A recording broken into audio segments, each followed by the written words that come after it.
வணக்கம் நண்பர்களே, மற்றொரு கலந்துரையாடலில் இணைந்து கொள்கின்றோம். இன்று குறிப்பாக இலங்கையில் 2024 ஆண்டு அறிமுகப்படுத்தப்பட்ட நிகழ்நிலை பாதுகாப்பு சட்டம் தொடர்பிலும் அது தொடர்பான வெளிவருகின்ற மனித உரிமை செயற்பாட்டாளர்கள் மத்தியில் வெளிவருகின்ற விமர்சனங்கள் தொடர்பிலும் உரையாற்ற இருக்கிறோம். அது தொடர்பாக நம்மோடு கலந்துரையாடுவதற்காக உங்களுக்கு நன்கு அறிமுகமான மனித உரிமைகள் சட்டத்தரணி சையத் பசீர் அவர்கள் எங்களோடு இணைந்து கொள்கிறார். வணக்கம் மிஸ்டர் பஷீர். வணக்கம் ஜெயபால். வணக்கம் நேயர்களே. இதனால் இந்த 2024 கொண்டு வரப்பட்ட இந்த ஆன்லைன் சேஃப்டி ஆக்ட் தொடர்பாக பல்வேறு விமர்சனங்கள் வெளியில வருது. மனித உரிமைவாதிகள் இது தொடர்பாக தொடர்ச்சியாக குரல் எழுப்பி வருகிறார்கள். அண்மைய சில மாதங்களாக ஒரு சில வழக்குகளும் இது தொடர்பில் வந்திருக்கின்றது. இந்த ஆன்லைன் சேஃப்டி ஆக்ட் யாரை காப்பாற்றுவதற்காக கொண்டு வரப்பட்டது? அதில் இருக்கிற பிரச்சனைகள் என்ன? ஆன்லைன் சேஃப்டி ஆக்ட் தமிழ்ல இலங்கையிலே நிகழ்நிலை சட்டம் என்று சொல்லுகிறார்கள். இந்தியாவிலே வேறொரு தமிழ் மொழிபெயர்ப்பு இருக்கிறது. இலங்கையில் உள்ள தமிழ் அந்த சொல்லாடல் இல்லை, வேறு விதமான சொல்லாடல் தான் பயன்படுத்துறாரு. எதுவாக இருந்தாலும் இந்த இந்தியன் சேஃப் லைன் ஆக்ட் மட்டுமாத்துல அதிகமான என்னுடைய அபிப்பிராயம் இது. நான் நினைக்கிறேன் அபிப்பிராயம் ஒரு அளவான அனுமானத்தினூடாக சொல்லப்படுகிறது. அதாவது ரைட் டு இன்ஃபர்மேஷன் ஆக்ட், மற்றது பிரைவசி ஆக்ட், அதாவது டேட்டா தனிமனிதனுடைய தகவல் சட்டங்கள் சம்பந்தமான சட்டங்கள், இந்த நிகழ்நிலை சட்டம் போன்ற சட்டங்கள் அதிக அளவில் இந்தியாவினுடைய சட்டங்களை அடிப்படையாக கொண்ட மாதிரியான ஒரு கிட்டத்தட்ட ஒரு ஒத்த சாயலை கொண்டதாகத்தான் காணப்படுகிறது. அதிக அளவில் அது ஒரு காணப்படுது. ஏனென்றால் யூகேயில் இருக்கிற இதே ஆன்லைன் ஆக்ட் இருக்கிறது, யூகேயில் இருக்கிறது. அந்த ஆக்ட் ஒப்பிடுகின்ற பொழுது அதுல உள்ள அந்த ஜனநாயகத்துக்கான அல்லது ஜனநாயக முறைமையை பேணுகின்ற அந்த மெக்கானிசம், அந்த பொறிமுறையை பொறுத்தவரையில் இலங்கையினுடைய சட்டங்கள் அந்த தராரத்துக்கு உட்பட்டதாக இல்லை. ஒரு ஒப்பீடு செய்கின்ற பொழுது மேற்குள்ள நாடுகளினுடைய சட்டங்கள் ஆன்லைன் சேஃப்டி ஆக்ட் சம்பந்தமான சட்டங்கள் அதிக அளவிலே இந்த சர்வீஸ் ப்ரொவைடர்ஸ் அடிப்படையாக அவர்களை டார்கெட் பண்ணுவதாகவே இருக்கு. அவர்களை இலக்கு வைத்ததாக இருக்கு. உதாரணமா நீங்கள் அண்மையிலே உங்களுக்கு நீங்கள் பார்த்திருப்பீர்கள், பேஸ்புக்கு எதிரான வழக்கொன்று நியூ மெக்சிகோவிலே நடந்தது. அதுல இந்த சைல்ட் அபியூஸ் எப்படி நடைபெற்றது காரணமாக பேஸ்புக்கு எதிராகவே மார்க் சுகர்பர்க் எதிராகவே அந்த வழக்கு அவருக்கு எதிராகவே தீர்ப்பு வழங்கப்பட்டது. அந்த செய்யப்பட்ட நபர்கள் பல பேர் பயன்படுத்துகிறார்கள். சைல்ட் அபியூஸ் அல்லது செக்ஷுவலி இந்த பீடோஃபைல்ஸ் பயன்படுத்தின இந்த பாலியல் துஷ்பிரயோகம் சம்பந்தமான விடயங்கள் அவருடைய தளங்களான இன்ஸ்டாகிராம் அல்லது வாட்ஸ்அப் போன்ற தளங்களை சொந்தக்காரரான உரிமையாளருக்கு எதிராக அந்த வழக்கு செய்யப்பட்டிருக்கிறது. கம்பெனிக்கு எதிராக தனி மனிதர்களை அவர்கள் தேடிப்பா விட அந்த உரிமையாளருக்கு செய்கிறோம் அவர் தன்னுடைய பொறுப்பில் தவறுகிறார் என்ற அடிப்படையில் தான் அது செய்யப்படுகிறது. அதாவது இந்த குழந்தைகளுடைய பாலியல் சம்பந்தமான படங்களை வெளியிடுவது போன்ற விடயங்களுக்கு எதிராக அதை பயன்படுத்தி சிறுவர்களை பாலியல் துஷ்பிரயோகத்துக்கு அழைக்கின்ற அல்லது பயன்படுத்தி செயற்படுகின்ற நபர்களை தேடுவதை விட அந்த நபர்களுக்கான சந்தர்ப்பத்தை வழங்கிய அடிப்படையிலே நிச்சயமா அந்த விதமான ஒரு, அதாவது சர்வீஸ் ப்ரொவைடர் அந்த சேவையை வழங்குவதன் மீதுதான் அந்த வழக்கு தாக்கல் செய்யப்பட்டது. ஏனென்றால் ஒவ்வொரு நபர்களையும் உலக நாடு முழுக்க நீங்கள் தேடி அவர்களுக்கெல்லாம் சமன்ஸ் அனுப்பியோ அல்லவர்களை வழக்கு வைத்தோ அதெல்லாம் சாத்தியமான விடயமே இல்லை. ஆகவே அல்லது அது சம்பந்தமான வழக்குகள் ஒவ்வொரு தனி மனிதர்களை வைப்பதாக இருந்தால் அது பெரிய ஒரு பாரதூரமான ஒரு செயற்முறையாகவும் இருக்கும். சட்ட ரீதியாக அல்லது சட்டத்தை அமல்படுத்துவது காரணமாக அதை செய்வது சாத்தியமானதாக தெரியவில்லை. இது கிட்டத்தட்ட இது ஒரு கருப்பு வெள்ளையான விடயம். அதாவது சிறுவர்களை பாலியல் துஷ்பிரயோகம் செய்கிறதுன்றது ஒரு மிக மோசமான விடயமாக அனைவராலுமே கருதப்படுகிறது. அப்ப முகநூல்கள் பேஸ்புக் அவ்வாறு படங்களை அல்லது அதற்கொத்த உரையாடல்களை பதிவிடுறத நாங்கள் இலகுவான அடையாளம் கண்டு பேஸ்புக் அதை தடை செய்யலாம் என்ற அடிப்படையில தான் பேஸ்புக் மீது அந்த வழக்கு பதிவு செய்யப்பட்ட அந்த வழக்கு வெல்லப்பட்டும் இருக்குது மற்றவர்களால். அது மாத்திரமல்ல, இந்த பேஸ்புக் வெல்லப்பட்ட நியூ மெக்சிகோல ஒரு பாரிய அளவிலான ஒரு மில்லியன் கணக்கான ஒரு தண்டப்பணம் அவர்களுக்கு விதிக்கப்பட்டது. ஆகவே அதுக்கு எதிராக மாற்று அப்பீல் செய்வதாக சொல்லியிருந்தால் அது சம்பந்தமான மேலதிக தகவல் கிடைக்கவில்லை.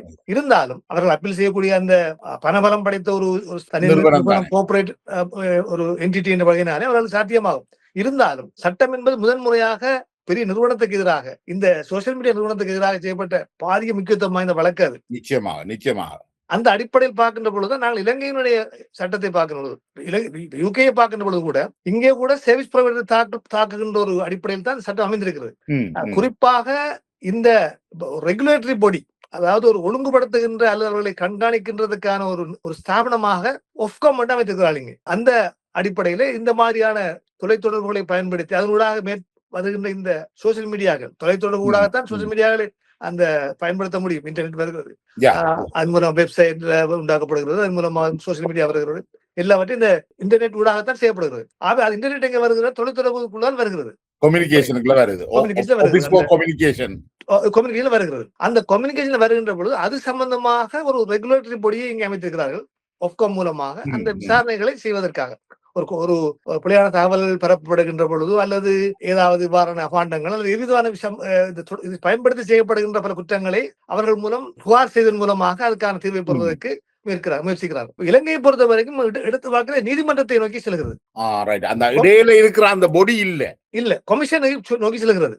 கமிஷன் என்பதும் நீதிமன்றம் என்பதும் அதற்கான அந்த சட்ட ரீதியான நடவடிக்கை எடுக்கின்ற பொழுது அது அதனுடைய வரைவிலக்கணங்கள். உதாரணமாக ஃபோர்ஸ் இன்ஃபர்மேஷன் செய்தியை அவர்கள் முக்கியத்துவப்படுத்துகிறார்கள். ஃபோர்ஸ் இன்ஃபர்மேஷன் பொய்யான தகவல்கள், பொய்யான தகவல்களை பரப்புவது என்பது பொய்யான தகவல் எத்தகைய பொய்யான தகவல், பொய்யான என்றதும் தகவல் என்பதற்கு உள்ள வரைவிலக்கணங்கள் என்ன, எது பொய் எது மெய் என்றது, அல்லது பொய்யா இருக்கின்ற என்பதை முழு பொய்யா இருக்குமா, தீர்மானிக்கிறது.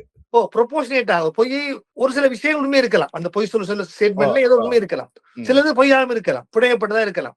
இதுகளை வேறுபடுத்தி பார்க்கின்ற விடயங்கள். அதற்கான சந்தர்ப்பம் வழங்கப்பட்டாலும், இதற்கான சந்தர்ப்பத்தை கம்ப்ளைண்ட்க்கு எதிராக கம்ப்ளைண்ட் செய்யப்பட்டிருக்கு அவருக்கு வழங்கப்பட்டாலும், எதிராக செய்யப்பட்டவருக்கு எதிராக வழங்கப்பட்டாலும், அவர் அதுக்கான நீதிமன்றத்தின் மூலம் 2 வாரங்களுக்குள் சென்று தன்னுடைய கருத்தை முன்வைப்பதற்கான எதிரான அவருடைய வாதங்களை வைப்பதற்கான சந்தர்ப்பம் இருக்கிறது.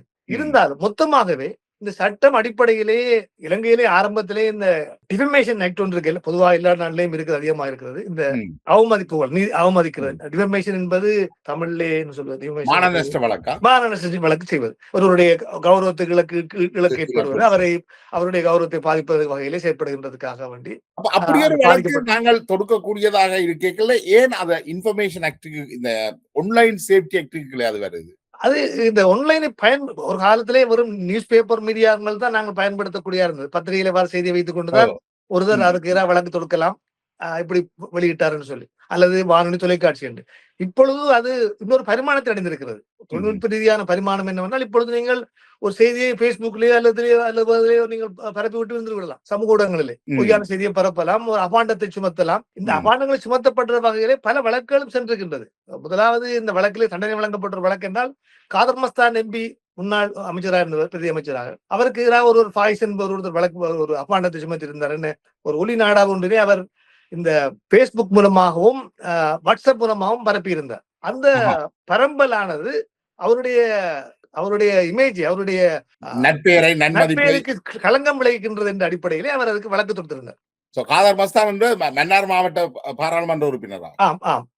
உறுப்பினர். எஸ், அவர் தொழிலாளர் கட்சி என்ற கட்சியினுடைய பார்லிமெண்ட் உறுப்பினராக இருக்கிறார். அவர் முன்னாள் அவர் ஸ்ரீலங்கா சுதந்திர கட்சியினுடைய பிரதி அமைச்சர் கட்சியை போட்டியிட்டு பிரதி அமைச்சராக இருந்தார். அவருடைய அந்த வழக்கின் போது 6 மாதம் சஸ்பெண்டட் சென்டென்ஸும் 5000 பவுண்ட் ஏதோ தண்டனை படம் ஏதோ வழங்கப்பட்டதாக அறிகிறேன். 5000 ரூபாய் என்றால் நினைக்கிறேன். அந்த ஞாபகத்தில் உள்ளவரை வழங்கப்பட்டதாக நான் நினைக்கிறேன். செக் பண்ணி கொள்ளலாம் என்று அந்த அமௌண்ட், அதான் முதல்வர் வழங்கப்பட்ட தீர்ப்பு. அந்த வழக்கிலே அவருக்கு கொடுக்கப்பட்ட தண்டனை பணமும், அடுத்து சஸ்பெண்டட் சென்டென்ஸ், அவருக்கு அப்போ தண்டனை வழங்கப்படவில்லை, 50 இடைநிறுத்தப்பட்ட தண்டனை. சஸ்பெண்டட் சென்டென்ஸ் என்பது தண்டனை வழங்கால் திரும்ப செய்யாமல் அது முறைகளாக நடந்து கொண்டால் அந்த தண்டனை அமலாகக்கூடிய மாதிரி தண்டனை வழங்குதான். அவரை மறியலுக்கு அனுப்பவில்லை, 6 மாதம் மறியல் அவருக்கு வழங்கப்பட்டது சஸ்பெண்டட். அப்ப அவருக்கு வழங்கப்பட்ட நிபந்தனை உடனடியாக அந்த தவறான தகவல்களை அவர் வெளியிட்ட சகலவற்றை நீக்க வேண்டும் என்பது.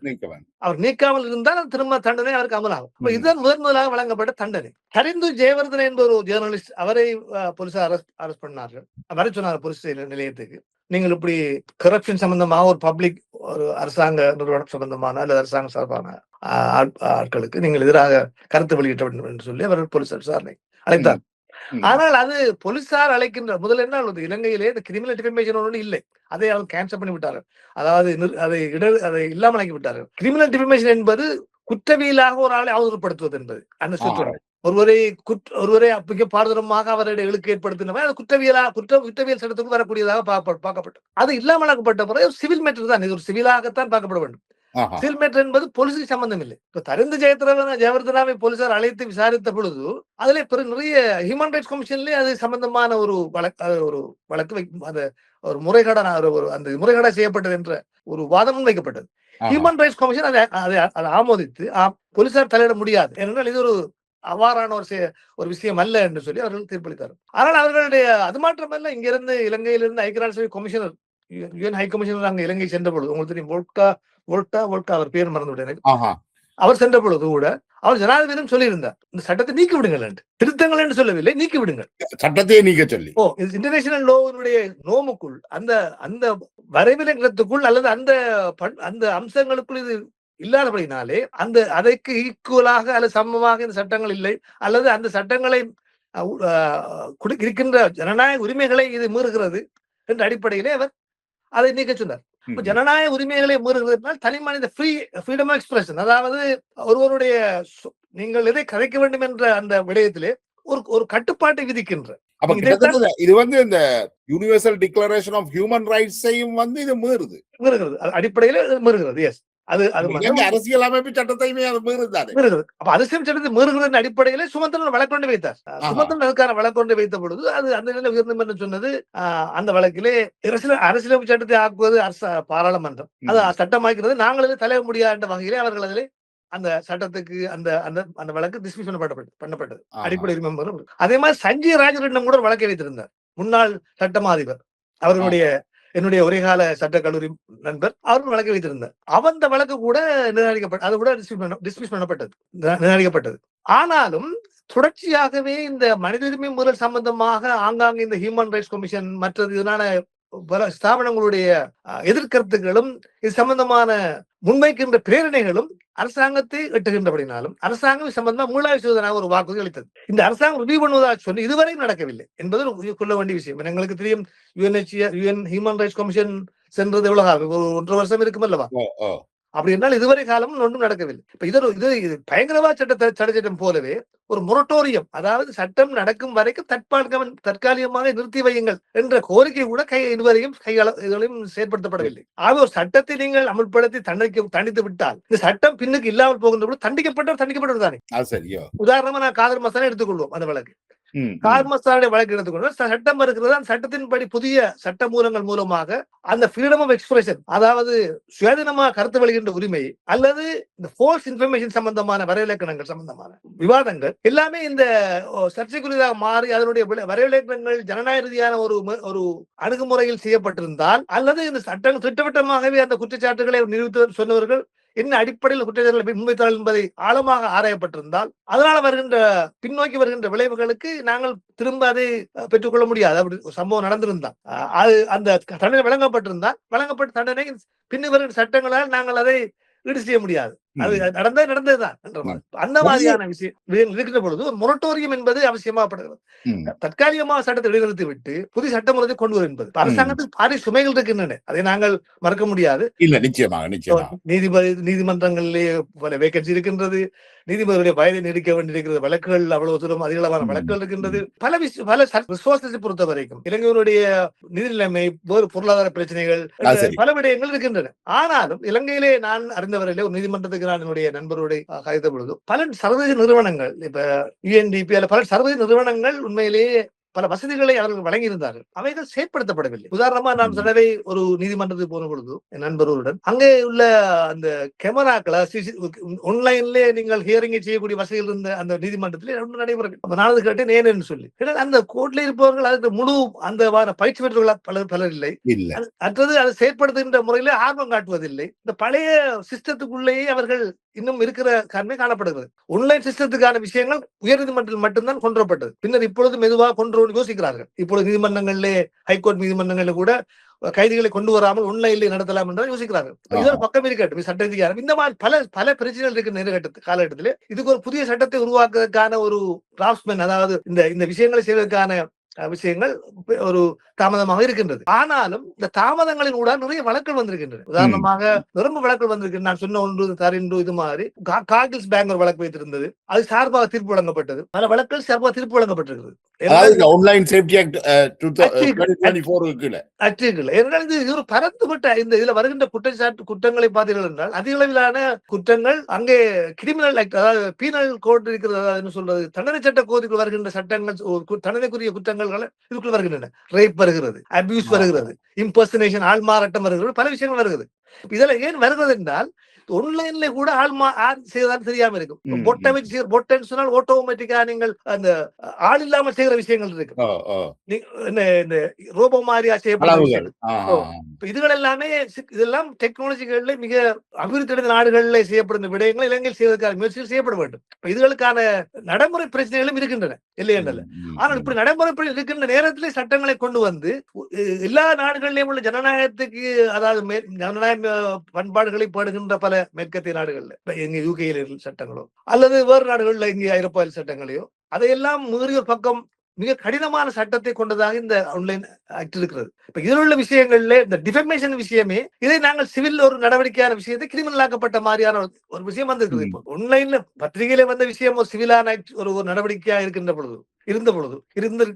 இருக்கின்ற பொழுதும் கூட இப்பொழுது அபாண்டமான விஷயங்கள் இதுல பரவப்படுகின்ற வகையில இதனுடைய தாக்கம் இதனுடைய வீரியம் கூட இது இப்பொழுது ஒரு சாதாரணமா நீங்க ஆன்லைன்ல செய்வது உலகம் முழுக்க பார்க்கக்கூடிய இருக்கு. ஒரு பத்திரிகை என்பது நீங்க ஒரு லிமிடெட் ஆக்கள் பத்திரிகை வாசிக்கின்ற பழக்கம் குறைந்து போய்விட்டது. அதிக அளவில் அதனுடைய ரீச் குறைவு, அதனுடைய அடைதல் என்பது குறைவா இருக்கிறது. ஆனால் மாறாக இன்றைக்கு இலங்கையில வருகின்ற செய்தி ஒன்று அபாண்டத்தை உலகம் முழுக்க இருக்கின்ற அந்த பார்ப்பவர்கள் பார்க்கக்கூடிய இருக்கிறது.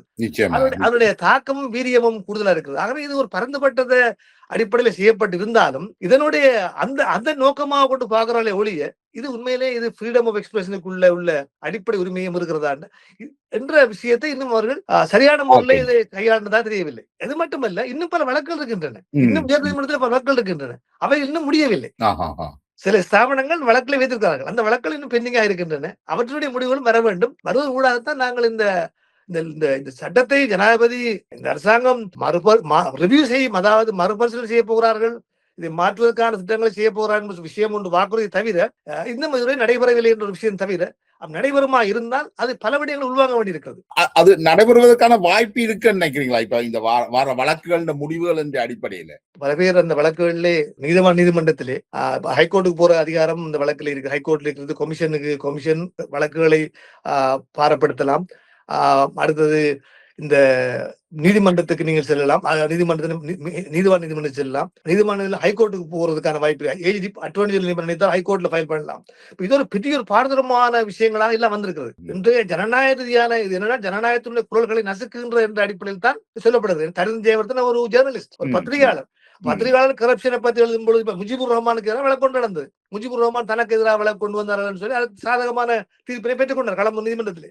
தனக்கு எதிராக பரப்பினார்கள். யூடியூப் செய்வதற்கு எதிராக யூடியூப் செய்வரோ பொலிட்டிஷியனாக உள்ளவருக்கு எதிராக இந்த வழக்கு கொண்டு வந்தார். அந்த வழக்கிலே அவர் வெற்றி அடைந்தார். அதுக்கான காரணம் என்ன? தனக்கு அபாண்டமா பழி சுமத்துகிறார். ஏற்கனவே ஒரு வழக்கு சம்பந்தமாக டிஸ்ட்ரிக்ட் கோர்ட்ல நடந்த கொழும்பிலே எனக்கு சாதகமான தீர்ப்பு இருக்கிறது. அந்த வகையில் இருக்கின்ற பொழுது இவர்கள் எனக்கு எதிராக திரும்பவும் இந்த விஷயத்தை ஒரு விதமாக கொண்டு வருகின்ற மாதிரி அடிப்படையில் இந்த வழக்கை வைத்திருந்தார். அவர் சாதகமாக தீர்ப்பு வழங்கப்பட்டது. ஆக இந்த வழக்கினுடைய இது நடந்து கொண்டே இருக்கின்றன, தீர்ப்பு வழங்கப்பட்டுக் கொண்டே இருக்கின்றன. ஆனால் இந்த வழக்கினுடைய இந்த தீர்ப்புகள் ஒரு ஜனநாயக நாட்டுடைய பாரம்பரியம் என்னவென்றால் நீங்கள் இங்கே பார்த்திருப்பீர்கள், டோனி பிளேயரோ அல்லது ஓர் கிரிமினல் சொல்வதையோ அல்லது பலவிதமான கேஸ் டைமரை பற்றி மோசமாக சொல்வதையோ என்றெல்லாம் நான் பாக்குறோம். இவர்களுக்கு எதிராக டிஃபமேஷன் வழக்கு எடுக்கிறதோ அல்லது இவர்கள் போயிட்டு ஒரு கம்ப்ளைண்ட் பண்ணி போறதோ அப்படி பெரிதாக இல்லை, அப்படி நடக்கிறது இல்லை. நீங்க ஆகஸ்ட் பார்த்தால் நீங்கள் எங்களுடைய ட்ரம்ப் எடுத்து பாருங்க, அவர்களை ப்ரொடெக்ட் பண்ணுகின்ற ஒரு ஜனநாயக உரிமையான ஒரு அமெண்ட்மெண்ட் இருக்குது. அப்ப அந்த ஃப்ரீடம் எக்ஸ்பிரஷனுக்கான வாய்ப்புகள் பல இருக்கு. ட்ரம்பை பத்தி எவ்வளவு தூரமா மோசமாக நீங்க பார்ப்பீர்கள், சாதாரணமாக நீங்கள் பார்த்தால் ஆக மோசமாக பார்ப்பீர்கள். ஆனால் ட்ரம்ப் இதுக்கு ஒரு வழக்கு போட்டு அங்க போய் செய்யற அளவுக்கான நிலைமை அங்கே இல்லை. பல அந்த அளவுக்கு இந்த ஃப்ரீடம் எக்ஸ்பிரஷன் என்ற இந்த பரப்பு வளர்ந்திருக்கிறது. ஆகவே இலங்கையில் அப்படியான நிலைமை இருக்கிறதுக்கான முயற்சிகளில் இருந்த பொழுதும் அது இப்பொழுது அண்மை காலமாக இந்த சட்டத்தின் மூலமாக, சட்டம் நான் நினைக்கிறேன் 24 பிப்ரவரியில வரும் பொழுது இந்த அரசாங்கம் பதவியில் இல்லை. இந்த அரசாங்கம் ஆட்சியில் இருக்கவில்லை. இந்த அரசாங்கம் நாளைக்கு 24ஆம் ஆண்டு நவம்பர்ல தான் ஜனாதிபதி தேர்தல் நடக்கிறது. அப்ப இந்த ஆட்சி வரும்போது வந்தது பழைய அரசாங்கத்துல கொன்றப்பட்டது. அப்ப பழைய அரசாங்கம் ஒருவேளை வழக்கமாக பாணியிலே உள்ள அந்த ஆட்சியில இருந்து யாரும் உங்களுக்கு தெரியும், 24 ஆட்சியில இருந்து யார் பழைய அரசாங்கம் இது அறகலியா போராட்டங்கள் போன்ற எழுச்சிகளை நிறுத்துவதற்காக தான் இது கொண்டு வரப்பட்டது. இது ரணில் விக்ரமசிங்கே அந்த காலகட்டத்திலே, அந்த கோட்டபாய ரணில் சிங் காலகட்டத்திலே இந்த இது சட்டம் வருகிறது. அதுக்கு பிறகு வருகிறது. அந்த காலகட்டத்துக்கு உட்பட்ட காலகட்டத்திலே இந்த இவ்வாறு அடக்குமுறைகள் அதெல்லாம் இருக்கிறது. சட்டத்திலே நீங்கள் ரயட் செய்வதாக நீங்கள் தூண்டுதலாக பண்ணினால் அதுக்காக சட்டம் வருகிறது. ஆன்லைனை பயன்படுத்தி நீங்கள் போராடுங்கள் என்று சொல்வதோ அல்லது நீங்க அது சட்டத்துக்குள் வருகிறது. ஆகவே சட்டம் என்ற ஒரு வெரி காம்ப்ரிஹென்சிவாக பரந்துபட்ட சட்டமாக வருகிறது. குற்றங்களை எல்லாம் உள்வாங்கிக் கொள்கிறது. எல்லா குற்றங்களையும் சமய ரீதியா நீங்கள் ஒன்றை தூண்டுவது எல்லாம் வருகிறது. இந்த சட்டங்கள் வேறு இடத்திலையும் இருக்கின்றன. ICCPRல வேற சட்டங்கள் இருக்கின்றன. எல்லாவற்றையும் திரும்பவும் இதுக்குள்ள கொண்டு வந்து நுழைத்து இது ஏனென்ன ஒன்லைன்ல செய்யப்படுகின்ற காரணத்தினால் அடுத்து இதுக்கு துரிதமாகவும் நீதி வழங்கப்படுற என்ற தோரணையில இது வந்து அந்த என்னது சமூகத்தினுடைய குரல்கள், மக்களுடைய குரல்கள் அடக்கி ஒடுக்கப்படுறதுக்கான வாய்ப்புகள் நிறைய இருக்கு. 2 வீக்ஸ் 2 கிழமைக்குத்தான் அந்த வழக்கு அதுக்குள்ள பயிற்சி சொல்ல வேண்டும் என்று வருகின்ற பொழுது நீதிமன்ற வழக்கு ஒன்று இல்லை. 2 கிழமைக்குள்ளே நீதிபதி வழக்கு அவர் விசாரிச்சு அதுக்கு தீர்ப்பு வழங்க வேண்டியிருக்கிறது. அதுல கண்டிஷனல் ஆர்டர் அவர்ஸ் கொடுக்கலாம். ஒரு ஆர்டர் வழங்கக்கூடிய அதிகாரம் இருக்கிறது. ஆனாலும் இந்த வழக்குகள் வழங்குகின்ற பொழுது அடுத்த ஒவ்வொரு 2 கிழமைகளுக்குள்ளதாக அந்த அந்த அந்த செயற்பாடுகள் எதிர் செயற்பாடு செயற்படுத்த வேண்டிய தேவைகள் இருக்கின்றன. கட்டளை வழங்குவது, அதை என்ன தீர்ப்பு வழங்குவது விஷயங்கள்லாம் இருக்கின்றன. இந்த மாதிரியான குறுகிய காலங்கள் இளைஞனுடைய வழக்கு பார்த்தீங்கன்னா பல சிவில் வழக்குகளே பல ஆண்டுகணக்காக போகின்றன. கிரிமினல் வழக்குகள் கூட உதாரணமா நீங்கள் எனக்கு தெரிஞ்ச சில வழக்குகள் உதாரணமா இரட்டை கொலை ஒரு பகுதியில் நடைபெற்றது. அந்த வழக்கு 2016 நடைபெற்றது. நாங்கள் 26 வந்து விட்டோம். இப்பொழுது 10 வருஷம் இதுவரை வழக்கு மேல் நீதிமன்றத்தில் எடுக்கப்படவில்லை. 20 வருஷம் 2006 இப்ப 26 2016 10 வருஷம் ஆகுது. இது மாதிரி நிறைய வழக்குகள் இப்பொழுதுதான் தீர்ப்பு வழங்கப்படுகின்றன. அப்ப கிரிமினல் வழக்கு கூட அப்படி செய்யப்படவில்லை. பாரதூரமான கொலை குற்றம் செய்யப்பட்ட வழக்கோடு செய்யப்படவில்லை. இது ஒரு டிஃபமேஷன், ஃபால்ஸ் இன்ஃபர்மேஷன், ஒருவரை ஒரு குற்றம் சாட்டுவதற்காக வேண்டி அந்த வழக்குகள் மிக துரிதமாக எடுக்கப்பட்டு இதற்கான நீதித்துறையுடைய ரிசோர்சஸ் பயன்படுத்தப்பட்டு செய்யப்படுகின்ற முறைகள் எல்லாமே சிஸ்டமேட்டிக்காகவே இது எல்லாமே மாற்றப்பட வேண்டும் என்று நான் நினைக்கின்றேன். என்னுடைய கருத்து இது. அவர்கள் சொல்ற விஷயம் வேண்டாம், ஃபோல்ஸ் ஸ்டேட்மெண்ட் ஆங்கிலத்துல இருக்கு. False statement, harmful content, prohibited statement. இதுகளோட வரவிலக்கணம் எங்களுக்கு என்னன்னு தெரியாது. வரைவிலக்கணம் இல்லை. அதான் மிக முக்கியமான காரணம். ஃபோல்ஸ் ஸ்டேட்மெண்ட் நான் சொன்னது போல வரைவிலக்கணம் இல்லாத வரைவிலக்கணம் சம்பந்தமான நிறைய கேள்விகள் இருக்கின்றன. இந்த ஃபோல்ஸ் ஸ்டேட்மெண்ட் என்றால் என்ன? How to define it? எப்படி அதை நாங்கள் அதை வரைவிலக்கணப்படுத்துவது? அது போலவே இந்த ஹார்ம்ஃபுல் கண்டென்ட். இந்த ஹார்ம்ஃபுல் கண்டென்ட் என்றால் என்ன? இது எந்த அளவு ஹார்ம்ஃபுல், யாருக்கு இது ஹார்ம்ஃபுல் கண்டென்ட்? உண்மையிலே இந்த பொது ஆன்லைன் சட்டத்தினுடைய அடிப்படையான நோக்கம் இருந்தது என்னென்றால் பெண்களையும், அதாவது வல்னரபிள் சொசைட்டியில் இருக்கிற பெண்கள், மற்றது மைனாரிட்டி சம்பந்தமான உள்ள அவங்களை பாதிக்கிறவான விஷயங்கள், மற்றது இந்த சிறுவர்கள், குறிப்பா இவர்கள் இந்த வல்னரபிளான ஒரு சமூகத்தை பற்றிய சமூகத்தினுடைய ஒரு பிரிவுகளை பற்றி தான் இந்த சட்டத்தினுடைய அடிப்படை நோக்கமாக இருந்திருக்கிறது. உலக நாடுகள் இருந்த சட்டங்கள் இங்குள்ள சேஃப்டி ஆக்ட் பார்க்கின்ற பொழுது அப்படித்தான் இருக்குது. ஆனால் இது கொஞ்சம் விரிந்து போய்விட்டது, பறந்து போய்விட்டது இந்த சட்டம். இது மிக அதிக விஷயங்கள் உள்வாங்கிக் கொள்கிறது. இப்ப டிஃபமேஷன் ஒன்று இருக்கும் பொழுது அதுக்கான ஒரு பொறிமுறை ஒன்று ஏற்கனவே இருக்கிறது. இது ஒரு ஒன்லைன்ல வாரத்துக்காக இந்த பொறிமுறையை நாங்கள் கிரிமினலாக மாற்றப்பட்டதாக தெரிகிறது. சிவில் ஒரு விஷயத்தை உங்களுக்கு எதிராக ஒரு குற்றச்சாட்டினால் நீங்கள் அதை கொலையான குற்றச்சாட்டுக்காக டிஃபமேஷனுக்காக நீங்கள் ஒரு சிவில் கோர்ட்லயே வழக்கு வைக்கலாம். ஆனால் இப்பொழுது அவர் நீதிமன்றத்திலே எங்கே செய்கிறார், எங்கே கம்ப்ளைண்ட் பண்ணுகிறார், நீதிமன்றத்தில் கம்ப்ளைண்ட் பண்ற மாதிரி கமிஷன் செய்கிறார், நீதிமன்றத்துக்கு அதை பாரப்படுத்துகிற விஷயம் இருக்கிறது. இப்ப இவ்வாறான செயற்பாடுகள் இருந்தால் இந்த குற்றவியலாக கொண்டு வருகிற விஷயங்கள் இருக்கின்றன. இப்ப இங்குதான் இந்த உதாரணமா சொன்ன தரிந்து விஜயவர்தன வழக்கு கூட இலங்கையினுடைய மனித உரிமை ஸ்தாபனம் கமிஷன் அது நிராகரித்திருக்கிறது. அது பிழையான ஒரு அணுகுமுறை என்று சொல்லியிருக்கிறது. இந்த வழக்குகள் நீங்கள் முதல்ல குறிப்பிட்டது போல பெண்கள் சிறார்களை பாதுகாப்பதற்கான ஒரு பொறிமுறையாகத்தான் இது அறிமுகப்படுத்தப்பட்டது. ஆனா இன்றைக்கு அது என்ன சொல்றது, அதிகாரத்துல உள்ளவர்களையும் அல்லது அதிகாரத்துல உச்சத்துல இருக்கிறவர்களையும் காப்பாற்றுறதுக்கான நிலைமைக்கு அது கொண்டு போகுது. இதுல என்னென்று நாங்கள் ஆறாவது ஒரு ஆளுக்கு எதிராக இது கொண்டு வரப்பட்டால் அதை என்னென்று நாங்கள் டேக்கிள் பண்றது? இலங்கையில தான் இந்த பொதுவான இந்த சட்டம் கொண்டுவரப்பட்ட நோக்கம் வெளிநாடுகளிலே, குறிப்பாக ஐக்கிய ராஜ்யத்திலேயே அல்லது வேறு பல நாடுகளிலே, ஐரோப்பாவிலே கூட சட்டங்கள் அடிப்படை நோக்கமாக இருந்தது பெண்களையும் சிறுவர்களையும் பாதுகாக்கின்ற அடிப்படையில். ஆனால் என்ன பெண்கள் என்றால் இந்த ஆன்லைன் மூலமாக அவர்களை தூண்டுவது, அவர்களை பாலியல் செய்ய அழைப்பது அல்லது அவர்களை துஷ்பிரயோகம் பண்ணுவது போன்ற விஷயங்கள் இருக்கின்றன, நடந்திருக்கின்றன. சிறுவர்களாக இருந்தாலும் சரி. இந்த விஷயங்களிலே உள்ள சட்டங்களுக்கு மேலதிகமாகத்தான் இலங்கையில் கொண்டுவரப்பட்டது. இலங்கையிலே மோசடி செய்தல், ஆன்லைன்ல காசு பணம் பறிக்கிற விஷயங்கள், பல விஷயங்கள் வருகின்றன. ஏமாற்றுதல், சீட்டிங் செய்தல், இப்படி பல அந்த சட்டம் என்பது பல, அதாவது கிரிமினல் சட்டத்துக்குள்ள வரக்கூடிய பல விடயங்கள் ஆன்லைனோட செய்யப்படுகின்ற படியினால் அவை அந்த சட்டத்துக்கு வருகின்றன, வரவிக்கப்பட்டிருக்கின்றன. அதிலும் குறிப்பாக இந்த நீங்கள் சொன்னது போல இந்த 24ஆம் ஆண்டு அறக்கலை சட்டத்துக்கு பின்னணியில பார்க்கின்ற பொழுது இந்த ரயட்டிங், இந்த இன்ஸ்டிகேட் பண்ற விஷயங்கள், ரயட்டிங் என்றால் இன்ஸ்டிகேட் பண்ற விஷயங்கள்ல, தூண்டுதல் செய்கிற விஷயங்கள்ல ரயட்டிங் என்பது என்ன? டெமான்ஸ்ட்ரேஷனான ஒரு டெமான்ஸ்ட்ரேஷன் எப்படி அது வரும்? அரசுக்கு எதிரான ஒன்று நடைபெற்றது, அதனால தான் அரசாங்கம் கவிழ்க்கப்பட்டது. அந்த மக்கள் எழுச்சி காரணமாக தான் நாங்கள் ஈஜிப்ட்லயே பார்க்கிறோம், துனிசியால பார்த்தோம், இந்த அரபு வசதங்கள்லாம் பார்த்தோம். அரசு கவிழ்க்கப்பட்டது. அவ்வாறான விஷயங்கள் எல்லாமே இப்பொழுது அது அப்படியான விஷயங்களை நாங்கள் அரசியல் மாற்ற வேண்டும் என்று சொல்லுவதாக இருந்தால் அது கூட மாற்ற வேண்டும், செய்ய வேண்டும் என்று ஒருத்தர் தூண்டுதலாக இருந்தால் அவரெல்லாம் அது ஒரு என்னவாறு பார்க்கப்படும். அவைகள் கலவரத்தை தூண்டுவதாக, அரசுக்கு எதிராக செயற்படுவதாக, செக்யூரிட்டியினுடைய அரசனுடைய பாதுகாப்புக்கு, அரசுக்கு எதிரான பாதுகாப்புக்கு, அரசனுடைய இருத்தலுக்கு எதிரான ஒரு செயற்பாடாக வருமா? இந்த பல கேள்விகள் வருகின்றன. ஒரு மிக முக்கியமான ஒரு விடயத்தை பற்றி நாங்கள் அலசி ஆராய்ஞ்சிருக்கிறோம். உங்களோட நேரத்தை ஒதுக்கி எங்களோட வந்து இதை பகிர்ந்து கொண்டமைக்கு மிக்க நன்றி மிஸ்டர் பஷீர். நன்றி ஜெயபாலன். நன்றி.